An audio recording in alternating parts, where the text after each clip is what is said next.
I want to go on now to the National Security Agency Director General Keith Alexander, who testified before Congress Wednesday, a week after a trove of secret documents about his agency's widespread surveillance program stunned the nation and sparked heated debate. During his testimony, Alexander denied claims he has personal wiretapping abilities at the agency and insisted phone data collection has helped prevent dozens of terrorist attacks. He refused to publicly answer questions about how the NSA had made the transition to collecting phone records of Americans. Alexander also said he hoped for greater transparency around the surveillance programs, but he argued some secrecy helps the agency's mission. He was also asked about the impact of the Nsa leaks. This was his response. Great harm has already been done by opening this up, and the consequence, I believe, is our security is jeopardized. There is no doubt in my mind that we will lose capabilities as a result of this, and that not only the United States, but those allies that we have helped will no longer be as safe as they were 2 weeks ago. So I am really concerned about that. I'm also concerned that as we go forward, we now know that some of this has been released. So what does it make sense to explain to the American people so they have confidence that their government is doing the right thing? Because I believe we are, and we have to show them that. The disclosure of the secret NSA surveillance program was based on information leaked by Edward Snowden, a former CIA employee who most recently worked inside the NSA's Hawaii office for the private firm Booz Allen Hamilton. In an exclusive interview with the South China Morning Post, Snowden said, quote, "I'm neither traitor nor hero. I'm an American."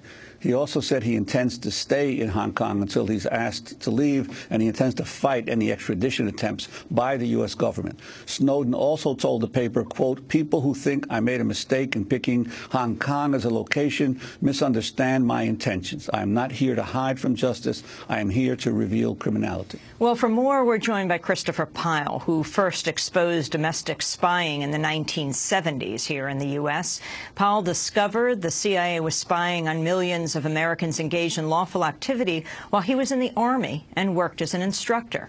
After he left, he wrote about the Army's vast and growing spy operations. His article from 1971 began, quote, "For the past 4 years, the U.S. Army has been closely watching civilian political activity within the United States."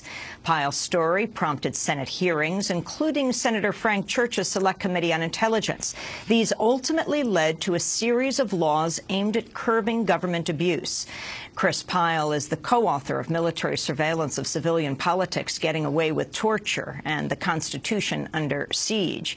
He now teaches constitutional law and civil liberties at Mount Holyoke College and recently wrote a piece headlined "Edward Snowden and the Real Issues." He joins us from Chicopee, Massachusetts. Welcome to Democracy Now!, Professor Pyle. Talk about what you feel those real issues are. But before you do, explain what happened to you, how it was you revealed in the early 70s what was going on in the military. I received a briefing at the U.S. Army Intelligence Command that showed me the extent of the surveillance system. There were about 1,500 Army agents in plain clothes watching every demonstration in the United States of 20 people or more. There was also a record system in a giant warehouse on about 6 million people. I disclosed the existence of that surveillance and then recruited 125 of the Army's counterintelligence agents to tell what they knew about the spying to Congress, the courts, and the press.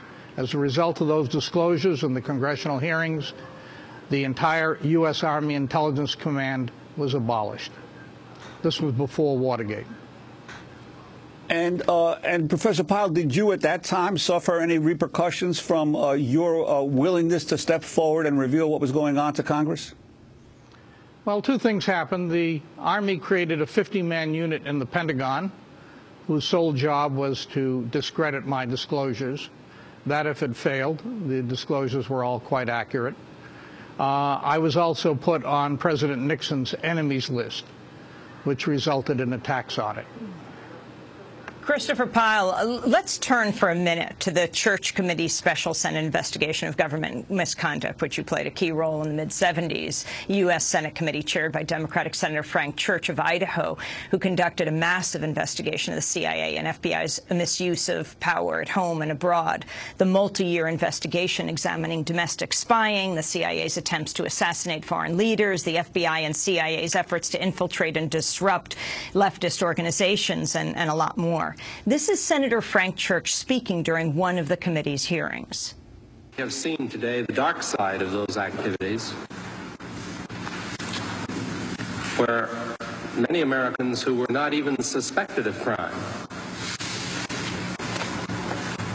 were not only spied upon, but they were harassed, they were discredited, and at times endangered. And this is another clip from the Church Committee Senate hearing. This is CIA Director William Colby testifying. He was asked if he found the work of the committee unwelcome.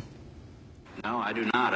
As I've said to the chairman, I welcome the chance to try to describe to the American people what intelligence is really about today. It is an opportunity to show how we Americans have modernized the whole concept of intelligence. That was then CIA Director William Colby. So if you would, Chris Pyle, take this forward from what came out of the Church Committee hearings that started with your expose from being a military whistleblower to what you're seeing today with Edward Snowden. Well, what we've seen in the ensuing years has been a vast explosion in intelligence gathering capabilities. But the most significant part of that is the fact that civilian corporations are now doing the government's work. 70% of the intelligence budget of the United States today goes to private contractors like Booz Allen, which employed Edward Snowden. This is a major change in the power of surveillance. It now goes not only to the government, but to private corporations.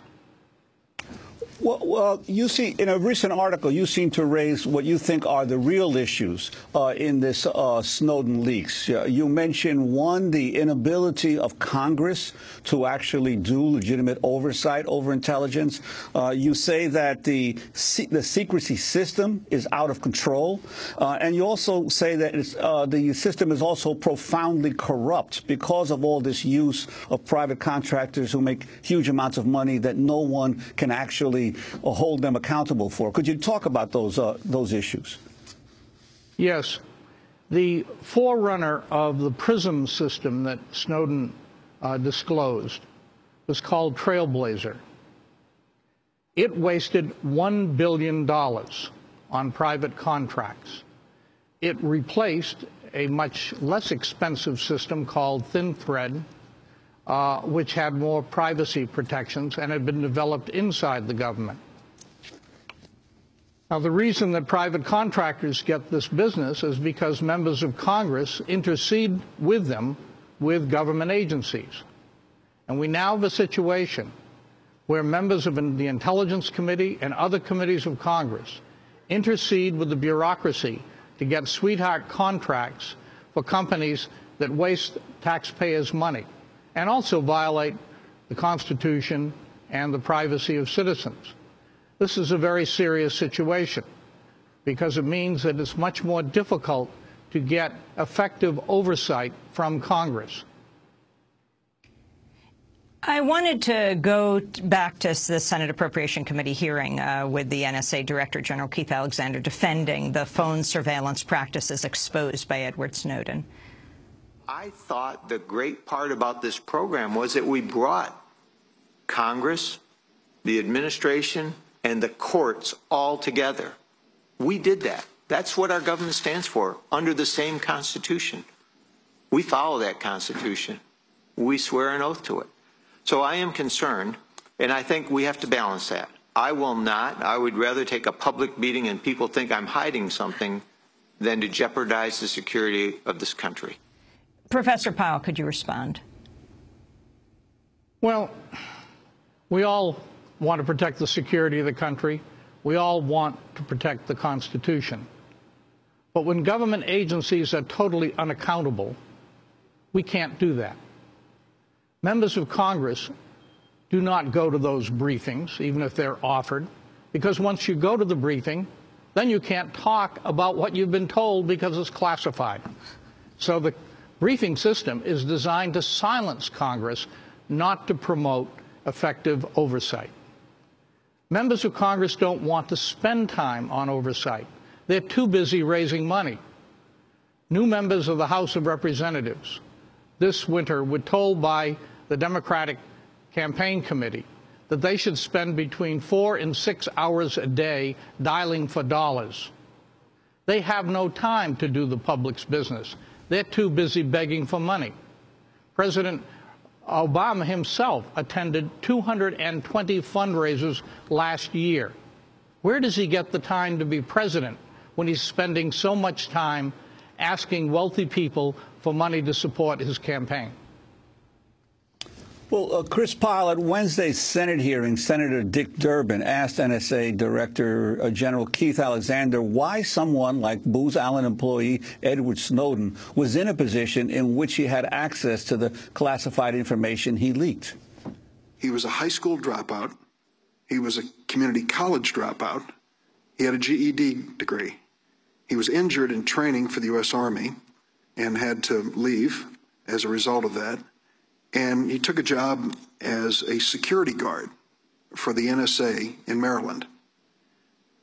Shortly thereafter, he took a job for the CIA in what is characterized as IT security in the Guardian piece that was published. At age 23, he was stationed in an undercover manner overseas for the CIA and was given clearance and access to a wide array of classified documents. At age 25, he went to work for a private contractor and most recently worked for Booz Allen, another private contractor, working for our government.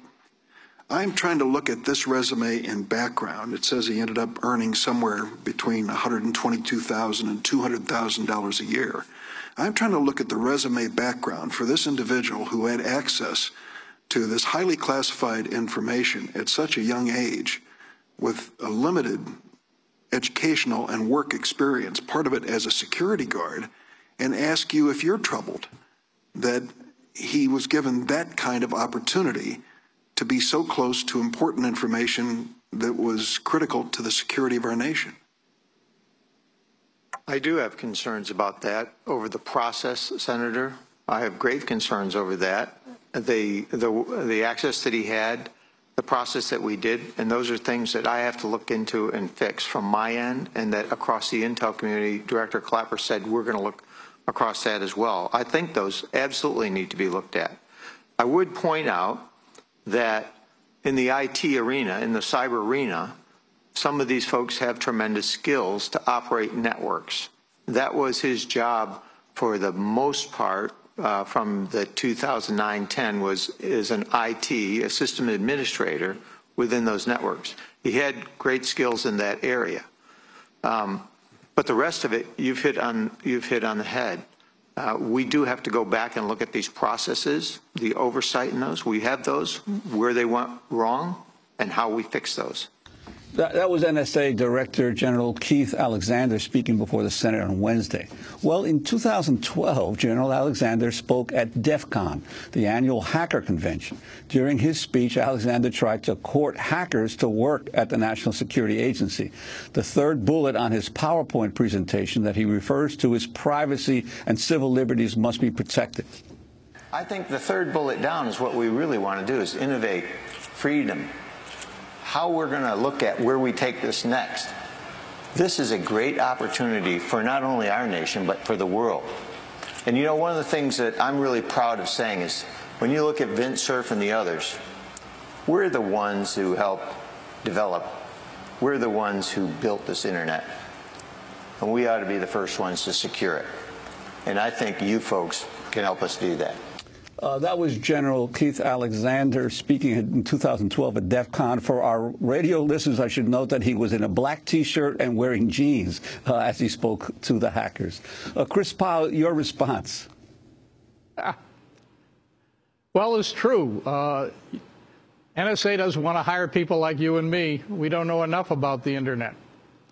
That said, it's important to note that the vice chairman of Booz Allen happens to be Mike McConnell, who was former director of NSA and of National Intelligence. There is a revolving door between high government positions and private corporations. And this revolving door allows these people to make a great deal more money upon leaving the government and then being rented back to the government in a contractor capacity. And that's part of the corruption of the system. Now, one of the things you've also said is that the top secret designation is a way to, is more of a way for the government officials, the bureaucrats and the contractors not to be held accountable than it is to actually protect secrets that the government needs to protect. Could you expand on that? Well, yes. The Fourth Amendment of the Constitution, which protects us from unreasonable searches and seizures, only binds the government, doesn't bind corporations. That's a serious problem. The reason we have privatization of prisons in some ways is for governments to escape liability. They put the liability on the private corporations that run the prisons, and they just charge their liabilities as an operating cost. Chris Pyle, the attack on Edward Snowden, I mean, you've got the pundits, Jeffrey Toobin, the legal pundit, quickly blogs Snowden's a grandiose narcissist who deserves to be imprisoned. Thomas Friedman writes, I don't believe Edward Snowden, the leaker of all the secret material, is some heroic whistleblower. David Brooks says, though obviously terrifically bright, he could not successfully work his way through the institution of high school. Then he failed to navigate his way through community college. That's the pundits. And then, of course, there's the NSA. Can you talk about the attack on the whistleblower today and back when you were blowing the whistle? Well, when I was blowing the whistle and they couldn't get any dirt on me, I'd led a very uninteresting life, they made up dirt and tried to peddle it on Capitol Hill in order to discredit me and prevent me from testifying before Senator Ervin's subcommittee on constitutional rights. Every bureaucracy hates dissenters. They must expel dissenters and discredit dissenters, because dissenters force them to reconsider what it is they're doing. And no bureaucracy wants anybody to interrupt what they're doing. And so this is the natural, organic response of any bureaucracy or any establishment. Now, I think it is inappropriate and quite irrelevant to analyze Ed Snowden's motivations. It doesn't matter much, except in court, to prove that he either did or did not intend to aid a foreign power or hurt the United States. But separate from that motivation, whether he's a narcissist, like many people on television are, no, I don't think that's relevant at all. He's neither a traitor nor a hero, and he says this himself. He's just an ordinary American. He's trying to start a debate in this nation over something that is critically important. He should be respected for that, taken at face value, and we should move on to the big issues, including the corruption of our system that is done by massive secrecy and by massive amounts of money in politics. Chris Pyle, we want to thank you for being with us, co-author of Military Surveillance of Civilian Politics, Getting Away with Torture, and the Constitution Under Siege. In 1970, Christopher Pyle disclosed the military spying on civilians and worked for 3 congressional committees to end it, including Senator Frank Church's Select Committee on Intelligence. He now teaches constitutional law and civil liberties at Mount Holyoke College in South Hadley, Massachusetts. This is Democracy Now!